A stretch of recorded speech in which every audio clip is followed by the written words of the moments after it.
هنعمل النهارده خلطة رهيبة للممبار، بجد هتخليه ضرب نار، خطيرة خطيرة خطيرة، تحفة جدا.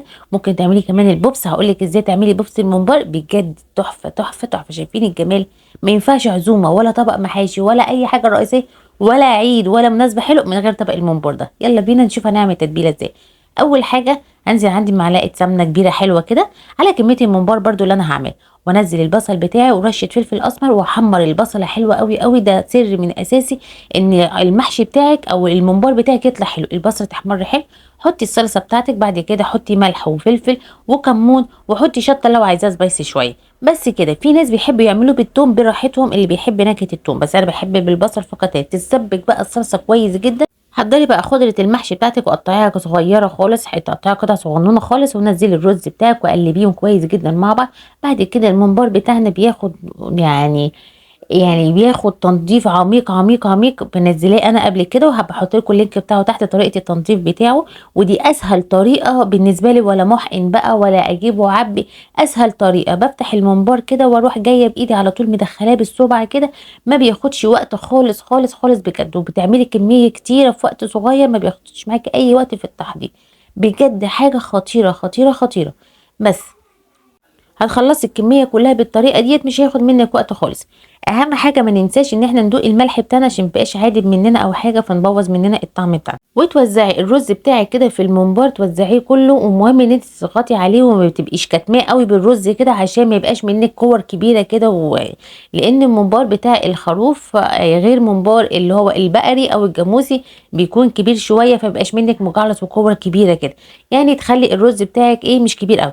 عشان تعمليه بوبس بقى ويبقى معاكي حلو قوي، جيبي كده خيط معاكي، وتروحي جايه عاملاه كده حتت صغننه. يعني مثلا ممكن تاخدي مقاس الصباعين، مقاس الصبع بتاعك، تعملي ايدك معيار مثلا او مقاس، وكل تقيسي كده بصبعك حتتين، وتروحي جايه ربطاه بالخيط. فانت هتقسميه معاكي خالص. لو معاكي كميه كبيره بقى زي ما انا كنت عامله كميه كبيره، وعشان اخلص بسرعه، فالعمود بتاع الممبار رحت جايه قسماه نصين من فوق ومن تحت، وبعد كده بقيت اخد كل اتنين قصاد بعض بالظبط، واروح جايه قسماهم وربطاهم بالخيط كده. عملت معايا البوبس بتاعي، وعملت المقاس الكبير اللي عايز الكبير. فزي ما انت عايزه في حجم الممبار، عايزاه كبير تعملي المقاس، يعني تربطي الخيطه ما بين كل مسافه كبيره عايزاه صغير. طب في وقت السليق بقى بتاعنا، تروحي جايه مخرمه الممبار بتاعك، تخرميه كويس جدا عشان خاطر ما يفرقعش منك في الميه بقى بتاعت الممبار. بتجيبي ميه، يعني حله كبيره وتحطي فيها ميه، حطي فيها بصل وتاني 3 بصلات حلوين كده، وطماطم برضو طماطمتين كبار. حطي ملح وفلفل اسمر بس كده. ولما الميه تغلي هتنزلي الممبار فيها، بس تخرمي الممبار بتاعك اهو. يعني حله والميه دوبك غلت، نزلنا بصل وفلفل اسمر. حطي طماطم مفتاحيه كده، اقسميها نصين كده. ولما الميه تغلي معاكي هتنزلي الممبار بتاعك. الممبار طبعا احنا خرمناه عشان خاطر ما يفرقعش مننا، اول لو اتنفخ منك ومفيش مكان للهواء بتاعه دوت يطلع، فهيفرقع منك. اهم حاجه تخرميه ولا هيحصل له اي حاجه. هتسيبيه في النار حوالي 45 دقيقه. يعني بعد بعد 40 دقيقه كده تبتدي تبصي عليه. امسكيه بايدك كده بس، يعني بلي ايدك ميه ساقعه عشان طبعا هيبقى سخن جدا. بلي ايدك وامسكيها كده، لقيتيها خلاص الرز استوى جواه وعمل معاكي، فكده خلاص تمام جدا استوى معاكي. بعد ما يبرد خالص، تروحي جايبه المقص عندك، وتروحي جايه شايله بقى الفواصل اللي احنا عملنا بيها الخيط بتاعنا ديت، وتروحي جايه مقصقصاه كلها ومنضفاه من الخيط خالص، وبس كده. وتحضري بقى خلاص على القلي بتاعك. شايفين الجمال بتاعه والحجم؟ انت متحكمه في الحجم بتاعه، متحكمه في شكله، في كل شيء خالص، بطريقه اللي هي الخيط ده. واعملي بوبس زي ما انت عايزه، مش هياخد منك اي وقت خالص. بعد كده يخش بقى مرحله التحمير. حطي بقى معلقه سمنه حلوه مع معلقه سمنه نباتي مع سمنه بلدي مع حبه زيت حلوين كده. وتروحي جايه بادئه ان انت تحمريه بقى، وتقليه من الاتجاه لما ياخد اللون الاحمر الذهبي دوت. وبجد الريحه مش خطيره، رهيبه رهيبه رهيبه.